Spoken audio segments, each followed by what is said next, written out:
Selamat pagi anak-anak. Selamat pagi ibu guru. Assalamualaikum warahmatullahi wabarakatuh.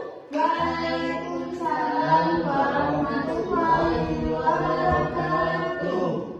Saudara, pada pagi hari ini kita membaca doa dulu ya. Al-Fatihah.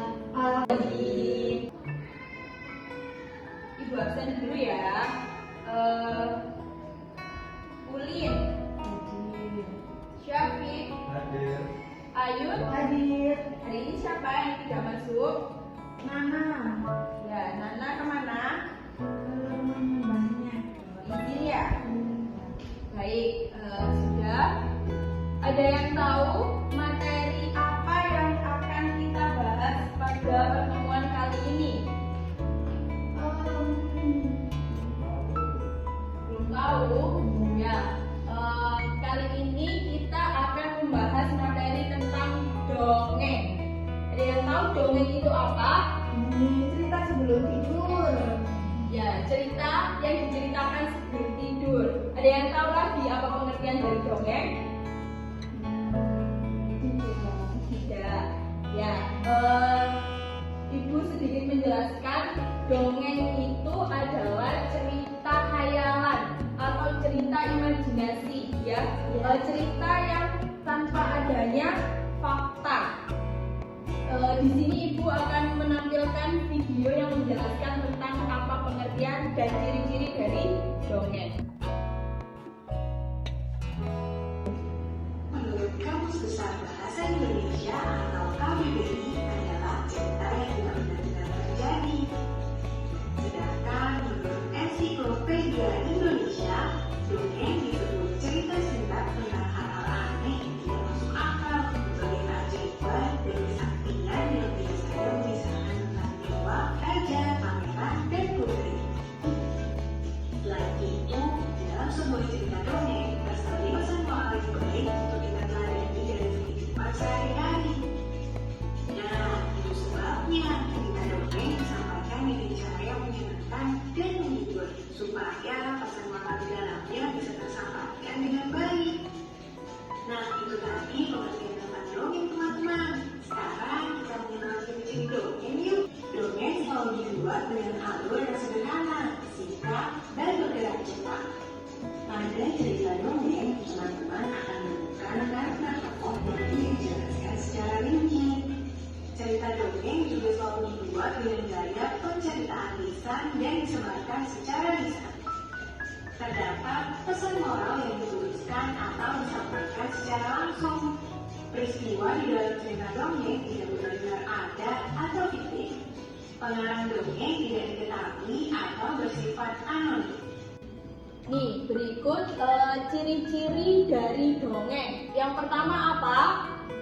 Dongeng selalu dibuat dengan Alur yang sederhana, singkat, dan bergerak cepat. Ya, yang kedua, pada cerita dongeng, teman-teman akan menemukan karakter tokoh yang tidak dijelaskan secara rinci.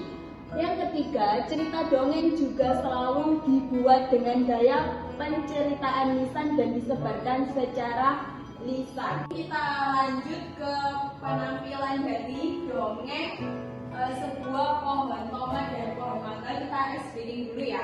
Ya. Ayo. 1, 2, 3. Tepuk fokus. Melihat, mendengar, mengingat, fokus. Diperhatikan ya, Nana, ada tampilan video tentang dongeng pohon tomat dan pohon mangga. Kisah pohon tomat dan pohon buah negeri Tuhan. Inilah dua pohon yang bersahabat. Yaitu pohon tomat dan pohon mangga. Setelah mereka bertumbuh, pohon tomat dan pohon mangga memiliki kisah sendiri. Tuhan pohon mangga. Pohon tomat yang telah tinggi dan besar dibandingkan pohon mangga.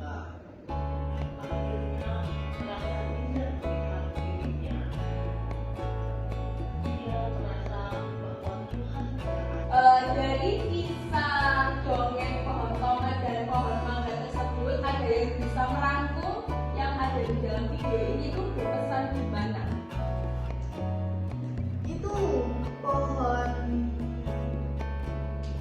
tomat itu iri sama pohon mangga karena pohon tomat tidak sebesar pohon mangga. Ya,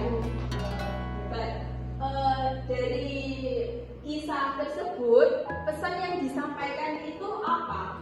Yang mau menjawab dulu. Ya boleh. Pesan-pesannya yakni kita harus bersyukur diri kita dan tanpa iri terhadap ciptaan makhluk Tuhan yang lain. Ya, baik, hebat. Terima kasih. Nah, tugasnya yaitu mengidentifikasi dari kisah dongeng pohon tomat dan pohon mangga tersebut. Jadi kerjakan ya. Jadi cerita dongeng itu adalah cerita imajinasi yang ditulis oleh orang-orang yang menulis dongeng yang tidak terjadi nyata. Oke, begitu tepuk tangan untuk Ayu.